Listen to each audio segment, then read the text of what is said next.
واجب نہیں۔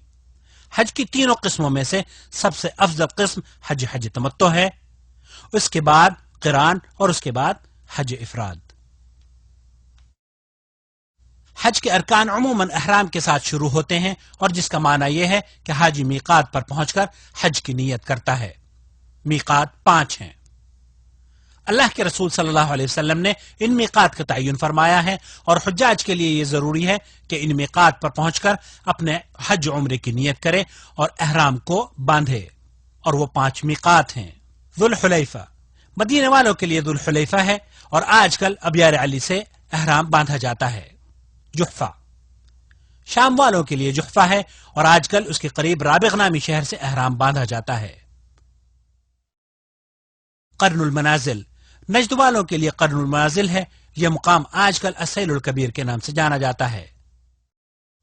یلملم یمن والوں کے لیے یلملم ہے، جو کہ السعدیہ کے نام سے مشہور ہے۔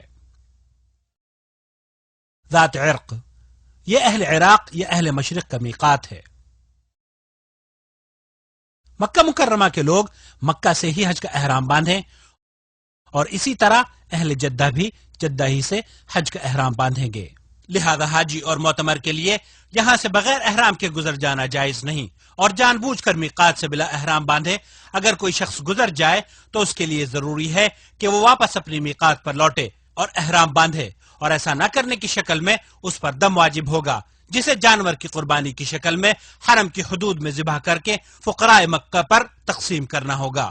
اے مسلمان بھائی، اگر آپ زمین کے راستے سے، گاڑی سے یا کسی اور سواری سے سفر کر رہے ہیں تو میقات پر پہنچنے کے بعد اگر میسر ہو تو غسل کر لیں، اپنے جسم پر خوشبو لگا لیں اور اپنی صفائی کا اہتمام کریں، اور اپنی احرام کی 2 چادروں کو باندھ لیں۔ معلوم ہو کہ عورتوں کے لیے احرام ان کا عام لباس ہے، البتہ ایسے کپڑے نہ پہنے جن میں زیب و زینت کا اظہار ہوتا ہو۔ اس کے بعد عمرے کی نیت ان الفاظ سے کہنی چاہیے: لبیک عمرہ۔ اور آپ اگر سمندر کے راستے سے یا ہوائی جہاز سے سفر کر رہے ہیں تو عام طور پر میقات آنے سے پہلے ہی آمد کا اعلان کر دیا جاتا ہے تاکہ احرام باندھ لیا جائے، اور اگر آپ اپنے وطن سے ہی احرام کی چادریں باندھ کر آئے ہیں تو کوئی حرج نہیں، البتہ عمرے کی نیت میقات پر پہنچ کر ہی کرنی چاہیے۔ نیت کرنے کے بعد اب مرد حضرات کو چاہیے کہ آواز سے تلبیہ پڑھیں، لیکن عورتیں تلبیہ پڑھتے وقت اپنی آوازیں پست رکھیں۔ واضح ہے کہ اجتماعی طور پر تلبیہ پکارنے سے بھی دوسروں کو تشویش ہوتی ہے، یہ بھی نامناسب عمل ہے۔ شریک لک لبیک ان الحمد والنعمت لک والملک لا شریک لک لبیک اللہم لبیک لبیک لا شریک لک لبیک ان الحمد والنعمت۔ محترم حجاج کرام، حج اور عمرے کا احرام باندھنے کے بعد آپ کے لیے مندرجہ ذیل باتوں کا جاننا ضروری ہے، کیونکہ محرم پر کچھ ذمہ داریاں اللہ تعالی کی طرف سے عائد ہوتی ہیں۔ مثلا بال نہ کاٹے، لیکن اگر خود بخود بال جھڑ جائیں تو کوئی حرج نہیں۔ ناخن نہ تراشے، لیکن اگر خود بخود ناخن الگ ہو جائیں تو کوئی حرج نہیں۔ اپنے جسم پر اور کھانے پینے کی اشیاء میں خوشبو نہ استعمال کرے، لیکن احرام کی نیت کرنے سے پہلے جو خوشبو لگائی تھی اگر اس کا کوئی اثر باقی ہو تو کوئی حرج نہیں۔ کسی شکار کے جانور کو نہ مارے، نہ بدکائے، اور نہ ہی دوسروں کی اس کام میں مدد کرے۔ کوئی محرم یا غیر محرم حدود حرم کے اندر کسی درخت کو نہ کاٹے، اور نہ ہی کوئی ہرا پودا اکھاڑے، اور نہ ہی کوئی گری ہوئی یا کھوئی ہوئی چیز اٹھائے، البتہ اگر نیت اس چیز کے بارے میں اعلان کرنا ہو تو پھر اٹھانا جائز ہے۔ عورتوں کو شادی کا پیغام نہ دے، نہ ہی اپنے لیے یا کسی دوسرے کے عقد نکاح کا سبب بنے، اور جب تک احرام میں ہو شہوت کے ساتھ عورت سے مباشرت اور ہم بستری نہ کرے۔ عورت کے لیے احرام کی حالت میں ہاتھوں میں دستانے پہننا یا نقاب یا برقعے کے ذریعے اپنے چہرے کو چھپانا ممنوع ہے۔ اگر اجنبی مردوں کا سامنا ہو رہا ہو تو پھر چہرے کو اوڑھنی یا کسی اور چیز سے چھپانا واجب ہے، ویسے ہی جیسے کہ غیر حالت احرام میں واجب ہے۔ احرام کی حالت میں مردوں پر اپنے سر کو ڈھانکنا جائز نہیں، لیکن چھتری سے یا گاڑی کی چھت سے یا اپنے سامان کو سر پر اٹھانے میں اگر سر چھپ جائے تو کوئی حرج نہیں۔ اگر محرم بھول کر جہالت میں سلا ہوا کپڑا پہن لے، یا اپنے سر کو ڈھانک لیتا ہے، یا خوشبو استعمال کر لیتا ہے، یا اپنا کوئی بال کاٹ لیتا ہے تو کوئی حرج نہیں۔ قمیص، پائجامہ یا کوئی دوسرا سلا ہوا کپڑا پورے جسم یا جسم کے کچھ حصے کے لیے استعمال نہ کرے۔ إذا لم يجد إزارا فيلبس السراويل أو إذا لم يجد نعلين فيلبس الخفين ولا حرج۔ ایسے جوتے بھی استعمال نہ کرے جو ٹخنوں کو چھپا دیں، البتہ عام جوتے اور چپل پہننا، انگوٹھی پہننا، چشمہ لگانا، گھڑی باندھنا، ایئر فون استعمال کرنا، بیلٹ اور پرس استعمال کرنا، اور اگر احرام گندا ہو جائے تو اسے بدلنا محرم کے لیے جائز ہے۔ سر اور جسم کو دھونا بھی جائز ہے، اور اگر محرم کے کوئی زخم لگ جائے تو کوئی حرج نہیں۔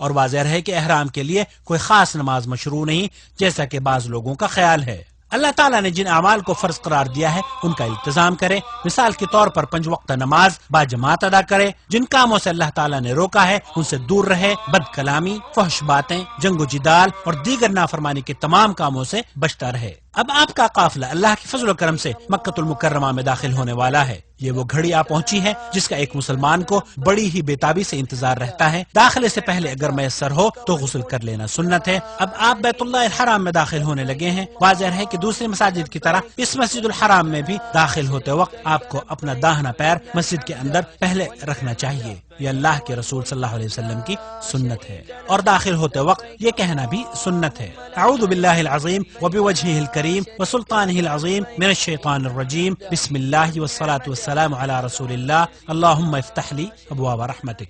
پھر محرم کو چاہیے کہ نہایت اطمینان اور سکون کے ساتھ اپنے قدموں کو کعبہ مشرفہ کی طرف بڑھائے اور استباء کرے۔ استباء یہ ہے کہ احرام کی اوپر والی چادر کو دائیں کندھے کے نیچے سے نکال کر دوسرے کندھے پر ڈال لے، کیونکہ اللہ کے رسول صلی اللہ علیہ وسلم نے ایسا ہی کیا تھا۔ اس کے بعد حجر اسود کی طرف جائے اور اپنے طواف کا آغاز حجر اسود سے کرے۔ حجر اسود کا بوسہ لینے میں کسی قسم کی مزاحمت نہ کرے اور نہ ہی وہاں کھڑا ہو کر بھیڑ کرے، بلکہ چلتے ہوئے اشارہ کرتا چلے۔ مسلمانوں کو اذیت دینا بہت غلط بات ہے۔